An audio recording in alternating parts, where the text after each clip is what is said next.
Good evening, everyone. Welcome to the 6 p.m. primetime newscast on Equinox Television. In this edition of the newscast, we'll be taking you to the chief town of the northwest region of the country, precisely in Bamenda, where the epileptic supply of energy has so far hit the population that have gone for over a month now without electricity. They now rely on generators, which have so far caused more havoc than goods, and equally a situation which led to the recent fire outbreak at the Bamenda Food Market, as over 11 shops and warehouses were ravaged by white flames over the weekend. We'll equally be talking about the assistant brigade commander whose mortal remains has been found in a river in Manu division of the southwest region of the country, after 10 of them went missing after close to 30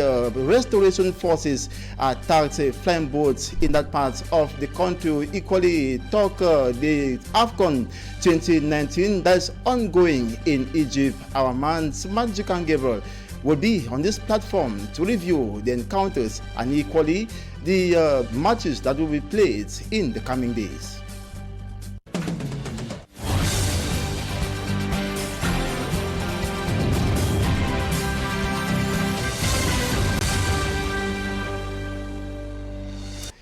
Good evening to you once more, televiewers. Welcome to the 6 p.m. primetime newscast on Equinox Television. We begin in Kumba, in the southwest region of the country, where the inhabitants are pressurizing for the resumption of schools in that part of the Manu division of the southwest region. They say children need to go to school despite the fight by restoration forces to ensure the restoration of the statehood of southern Cameroon, as they claim, and inhabitants were reacting during a cleanup campaign in that's Kumba 3 subdivision, and the divisional officer of Kumba 3 was equally present to supervise the works. Manjikan Gabriel has more.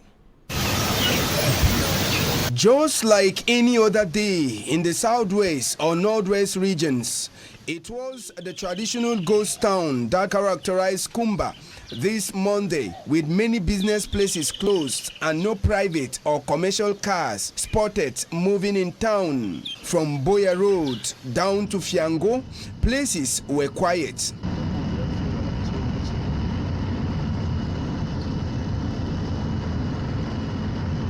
The Mabanda Park, that is also very busy, was empty without any transport vehicle on the ground. Few meters away from the park, at Government Bilingual High School Mabanda, grass has overpowered the building and no activities have been going on campus for more than one academic year. The last time lectures occurred here was on May 14, 2018. It is for this reason that the divisional officer for Kumba 3, covered by the military and some inhabitants of Mabanda, transformed the ghost town into a cleanup day, and their goal is for school to resume next September. A very good work. For help the nation. It is a very good exercise to help the nation. It's our wish for schools to resume next academic year. It talks on behalf of the quarterhead. We are working because we want school to start again. The community work will be done every Monday. I'm very happy. Yes, we'll continue to work every Monday. The divisional officer for Kumba 3 was also amongst those working and had begun a sensitization tour within villages of his area of jurisdiction for schools to effectively resume in September. Schools resume from September for the academic year 2019-2020. One village we order, make sure the population understand the importance of education. And I'm very happy that the population of Mabanda has come out this morning. We have the youth and even old people who came out to come and show their commitment. Libation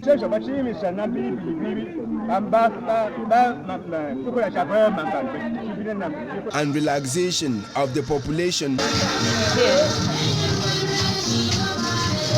was part of the Keep Clean exercise in Mabanda this Monday.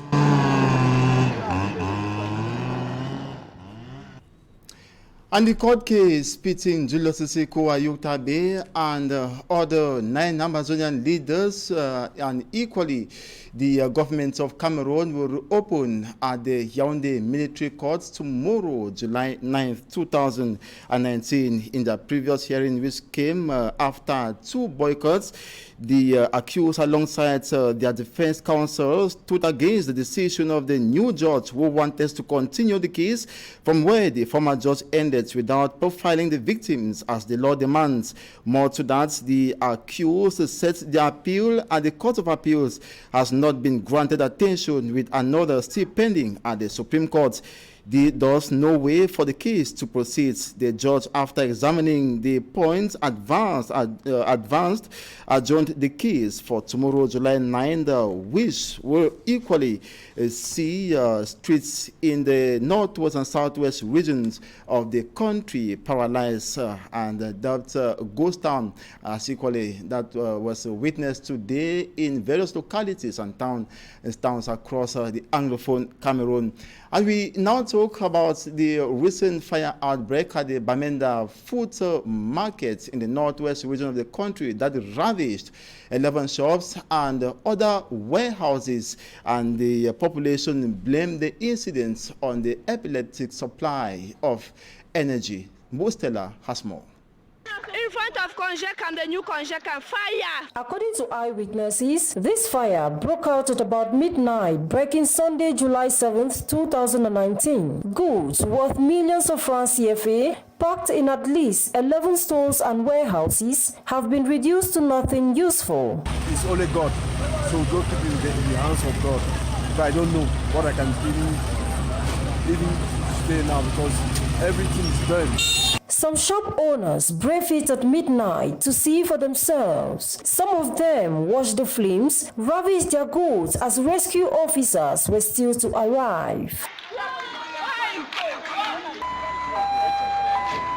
Finally, they arrived and prevented the flames from extending to nearby shops and homes. We received a phone call at about 12:30 this morning that there's a fire at the food market. So we arrived there at about 12:33. We saw heavy flame coming out of the shops. So we had to limit the propagation of the fire. The doors of these stores had been reinforced. Every shop had at least 2 metal doors and several locks. This to prevent bandits who for some time have had easy access into the shops, carrying away goods, their owners told this reporter off camera. Their efforts at fighting bandits became a major challenge, as elements of the firefighting unit could hardly gain entry into all the shops. However, other techniques were employed. The doors were really reinforced that we could not really get in because there were so many locks on the door. So we had to create holes on the walls, which would permit us to quench the fire. These shop owners are losing their goods at a time when the crisis in the northwest and southwest regions has left many in extreme hardship. In these shops, books, electronics, building materials, clothing, rubber footwears, baby oils, among others, got burnt beyond recognition. At press time, the cause of the fire had not been established. This is not the first time market fires and arson on homes have been reported in Bamenda. Most often, haphazard electricity connections had been the cause. The inhabitants of Bamenda have therefore been advised to call the rescue unit as soon as they are in difficulties to enable the officers arrive in due time and minimize the damages.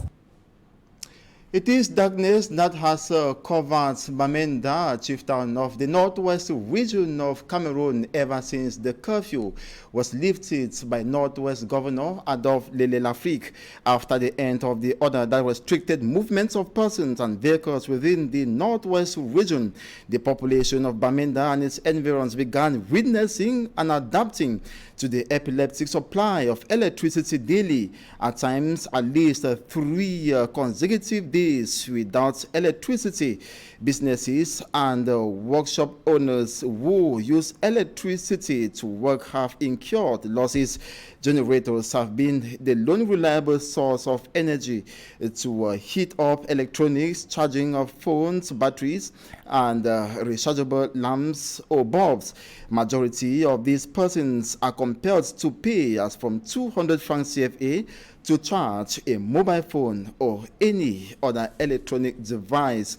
Until present, the population still go about with baffling thoughts on what is happening, as they complain of receiving neither an excuse nor clarification regarding the power outage. Electricity is supplied by MENDA only for about 5 hours in the day. People operate in the evening and sleep without lights. They confirm to me they are becoming used to the situation, just like the curfew and gunshots in the restive northwest region.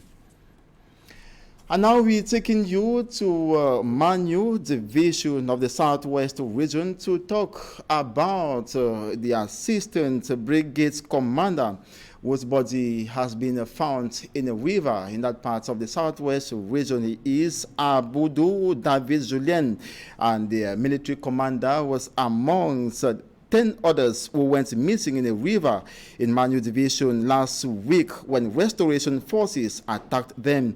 In a telegram rendered to the public last week by Lieutenant Colonel Anamba Lazare, a military flying boat that was transporting the forces from Agbokem, German, came under attack launched by some pro-independence fighters, over 30 in number, at Ekpambiri.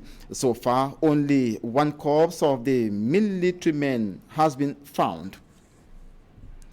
And still talking another sad issue, the lifeless body of a Cameroonian diplomat, Patrice Mvelenang, has reportedly been put out of the ocean in Kribi, Ocean Division of the South region of Cameroon. Reports say the diplomat went swimming over the weekend with his family.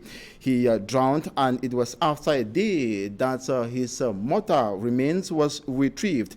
The mortal remains has been laid at the Kribi District Hospital mortuary. Patrice Mvelenang has been working with the External Relations Ministry in Yaoundé.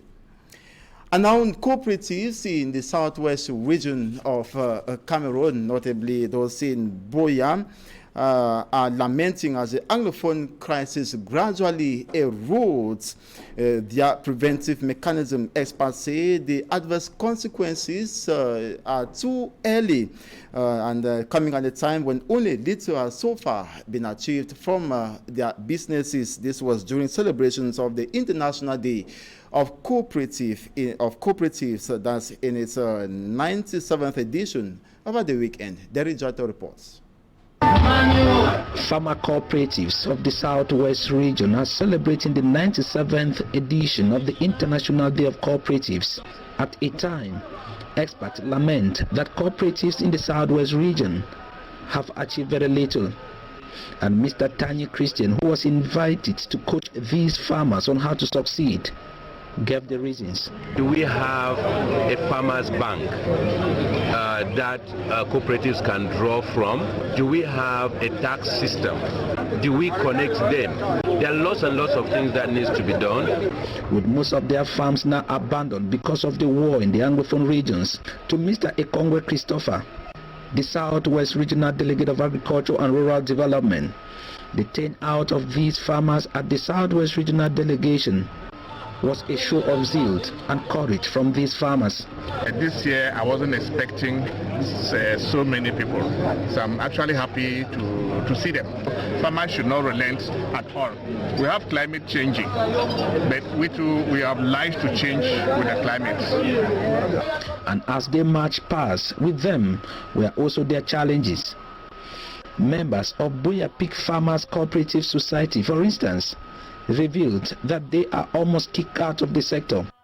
Yeah, we want the government to know that we are dealing with pigs and this erysipelas, the sickness that is called erysipelas, is outside. So if the government could help in order to tell us what to do in order to curb that situation, we'll be very happy. A country to emerge by 2035 is yet to have a common pig market in Boya. Another farmer pointed. And that is just one out of many. Representing the Southwest Governor at the ceremony was Mr. Matthew Theophile, the head of Economic, Social and Cultural Division at the Southwest Governor's Office.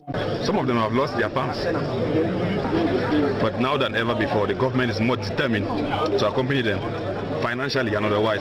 Brought together, like I said, can make the country a better country for all of us. Farmers here in the region say the land and the labor are available, but the tools to accompany a second generation agriculture are absent, reason why cooperatives are producing very far below expectation. It was a horrible weekend in the Bolova South region of the country. Two separate road accidents occurred, leaving one person dead and dozens of others injured. They have been evacuated to hospitals where they are undergoing treatment. Reporter Immaculate Fogwe was there and put together the following reports. One dies and several others wounded in a road accident that occurred in Kache Mekalat in Ebolowa, South region of Cameroon. The victims in question were seated on the carriage that equally carried planks. This truck was transporting planks and equally boarded 10 persons who were playing the role of porters. They were coming from Isigi, a locality in the outskirts of Ebolowa. Arriving in the town of Mekalat, the lorry driver tried escaping the car which was ahead of him, but unfortunately for him, the lorry collided with a pole. The lone person who died had foreseen the fall of the lorry, so he decided to jump down the carriage, leading to his death, and the other victims severely wounded. The wounded victims were immediately transported to a nearby hospital for treatment. The lorry driver is currently on the run. Elements of the Gendarmerie Brigade rushed to the scene and are currently investigating the matter. Still in the South region, another accident occurred at the Kombit Junction few minutes after the Mekalat incident. A taxi driver that was transporting 3 children and running on high speed knocked down a man who was crossing the road. The children who were on board incurred severe injuries. They were equally transported to the Kombit Hospital for intensive treatment. A family of 7 has narrowly escaped death in a road accident Sunday afternoon in a small locality known as Mombo, that's in the Mongo division of the Littoral region. The 7 were on board a private vehicle marked Prado heading to the city of Douala from the West region. At Mombo, the vehicle reportedly slipped over seawall littered on that part of the national road by trucks transporting it to Douala. Though the vehicle was on top speed, locals blame it on the seawall on the set road stretch. No human loss was recorded, but the vehicle, according to information reaching us, was seriously damaged. The governor of the Littoral region, Samuel Jodene Ivadibois, on the accident scene prescribed sanctions against the drivers who, by transporting seawall to Douala, dropped particles on the highway. That's it for this first segment of the newscast. In the second part, we will be taking you straight to Egypt.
And the second part of this newscast is the match sides of the 2019 African Nations Cup ongoing in Egypt with half, as usual, our consultant, Samanjikan Gabriel. Good evening and welcome. Good evening to you, Azay, and good evening to our televiewers. You just back from Egypt, as I can see. How is it faring there? Well, you're not yet back, and to know that the Indomitable Lions, after their defeat against Nigeria over the weekend, we hear they have been living on the same day itself. We had the likes of the team captain, Chupumutin, who left the squad, and today a good number of them traveled with our correspondents who were in Egypt. They are back. But just for us to review this game that saw Cameroon going out of the competition, it should be we know that it's a game that Cameroon was supposed to win for them to continue the defense of their title, but unfortunately, as we know, it has been a very difficult one whenever Cameroon and Nigeria meet at a competition which is not at the finals level, because in the course of the African Cup of Nations, the 3 times Cameroon has beaten Nigeria was at the level of the finals that Cameroon won, but this time around it was Nigeria that actually eliminated Cameroon 3-2. 2 goals of Cameroon we know were scored by Stefan Baoken and Nje Clinton, and 3 goals for Nigeria were scored by Igalo and Iwobi, who were the main men of the Super Eagles of Nigeria. So Cameroon is out, and it is now history that they will not defend the title they won in Gabon. That was in 2017 when they defeated Egypt by 2-1. And to note, as this game was playing on the pitch, as the 22 actors were fighting on the pitch, at the stands, we had the likes of Samuel Etofis and Nwankwo Kanu, and the former goal scorer, the former striker for Cameroon, was really happy at one point. And at the other point, when we saw the scores 3-2, it was a different Samuel Eto'o with his hands on his jaw, supporting his jaw, meaning everything was already done and dusted for Cameroon. And the other side, Nwankwo Kanu, another ex-star, was a little bit delighted that his country will continue after beating Cameroon at the level of the 16 finals, or still 8 finals of the competition. This evening, we are going to talk about the records of Clarence Seedorf. He is the head coach of the Cameroon national football team. To note that Clarence Seedorf has already overseen 12 matches, 12 games that the Indomitable Lions have played this far. The total number of wins for Clarence Seedorf is 4. He won. He defeated Zambia, he defeated Comoros, he defeated Malawi and Guinea-Bissau at the African Cup of Nations. And total number of games that Clarence Seedorf has considered defeats, 3 of them Morocco, Brazil and Nigeria, and games drawn by Clarence Seedorf, 5 against Ghana, Comoros, Benin, Mali and Malawi. For now, that is a record book of Clarence Seedorf in terms of coaching the Indomitable Lions of Cameroon. Now, there was a game that caught the attention of many people, and of course, it is that game pitting the debutants. We are talking about the Madagascar team. You know, they are a side that came with so much blood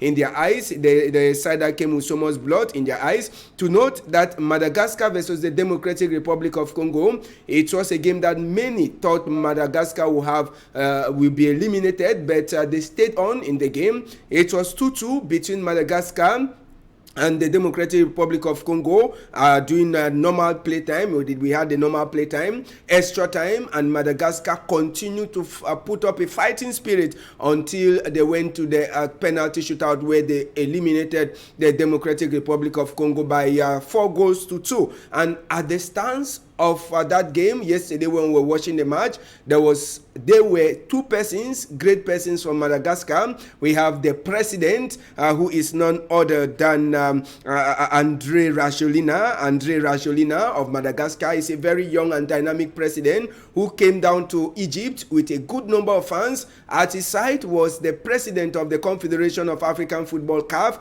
Ahmad, and should be recalled, these are the 2 persons who actually enabled Madagascar to qualify qualify, and it is a record as well because it is the first time they are participating in the African Cup of Nations, the first time they are sailing through to the quarterfinals. If it was when these matches were played, 16 teams, issue with Madagascar would already be at the level of semi-finals, but this time around we have 24 teams. Now, the other matches that were played over the weekend, we have Algeria that confronted Guinea. Algeria, this far, they are the only side in the competition that recorded 9 points during the group stage. Until date, they have not considered any goal in their goalpost. Rise Bully has not considered any. And in 4 matches already played by the Algerian, they call them the Desert Foxes of Algeria, they have not considered any goal, and they have had all 4 matches victory and no goal considered, and they have amongst them the top scorers of the competition.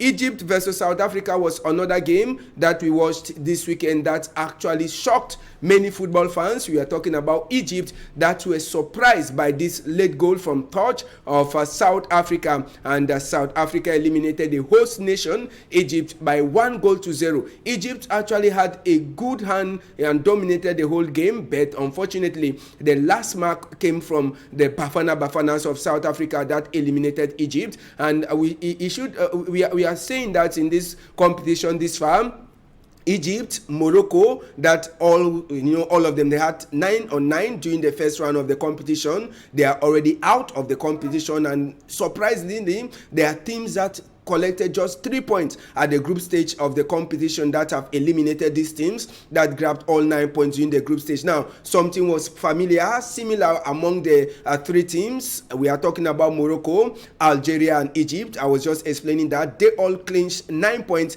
at the group stage, but at the level of the knockout phase, all of them, excluding Algeria, that is still in the competition, 2 are already out of the competition. Now, talking about the team that have already sailed through to the next stage, we already know them. Earlier on, we had the likes of Benin that shocked everyone to qualify. We also had the likes of the country they call Madagascar. We also have the likes of we have the likes of Benin, as I said, Madagascar, Nigeria, and Algeria. They are already through to the next phase, and alongside South Africa, and we know already that South Africa will confront Nigeria in one of the knockout games, and we have Benin that will confront the other game winner, that is on Monday. We have Morocco, Benin that will clash, and of course the matches continue today as we are speaking with Ivory Coast taking on Mali. And finally, maybe before we conclude, to also say that as a result of this competition, the latest information that we have is that the head coach of Tanzania, he is none other than Daniel Amukachi of Nigerian nationality, has also been sacked by the Tanzanian Football Federation. But before that, these were the first 2 coaches who received matching orders. Javier Agui of Egypt was sacked by the Egyptian Football Federation before the president also resigned. And Sebastien Desabre of Uganda, we are told he resigned after mutual consent with the Football Federation.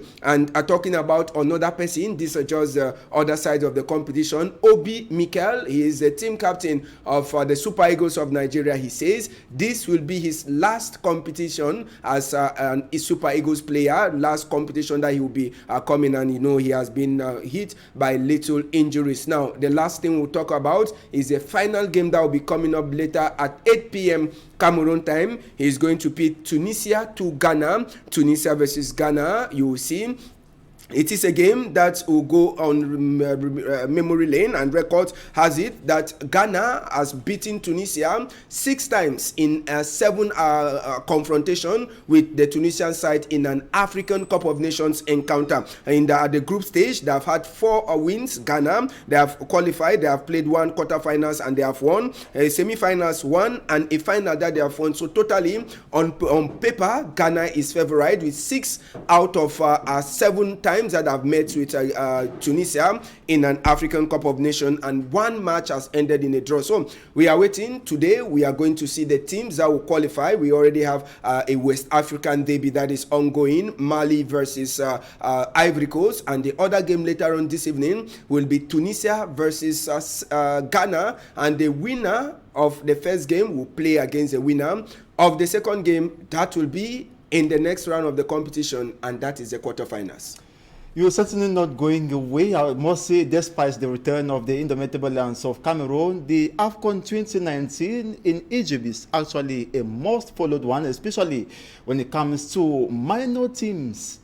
Yeah, qualifying or going to the next stage of the competition, something baffling, while the top teams are rather been booted out of the competition. As you rightly put it, Innocent, as we mentioned earlier on, the first surprise came from Benin on March the 1 of the knockout phase, when they surprised everyone to eliminate mighty Morocco. Morocco had 9 points at the group stage, and people knew that, well, Everina was just coming to match over Benin, but the Squirrels were up to their game, right up to penalty shootout that they eliminated the likes of Morocco. Now, we also have the likes of this great guy, we know Senegal. They actually sailed through easily, because even though it was, Sadio Mane missed a penalty, but Senegal sailed through. And the other team that has caught people's eyes and people are thinking that they might even go further is Madagascar, the country that Ahmad is coming from. Many people are afraid of Madagascar. The spirit they came with, remember at the group stage, they gave us a surprise, nailing Nigeria by 2-0. And now at the quarterfinals, Democratic Republic of Congo, they came from a goal down to a draw 2-2 and penalty shootout. Madagascar is through. And that reminds us a little bit of Cape Verde.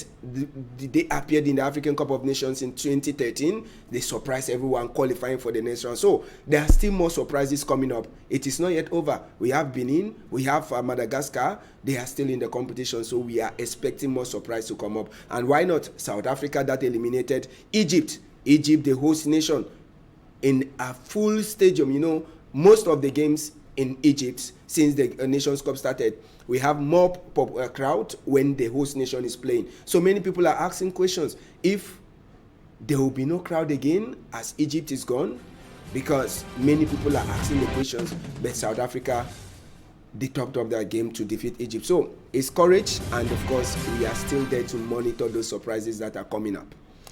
Thank you, Smajic and Gabriel, for the smart sides of the AFCON 2019 on this edition of the newscast. Thanks, Innocent, and certainly tomorrow, another time for us to look back at the actions of today. Exactly, that's it for this edition of the 6 p.m. primetime newscast on Equinox Television. Thanks so much for being in our company. Stay put.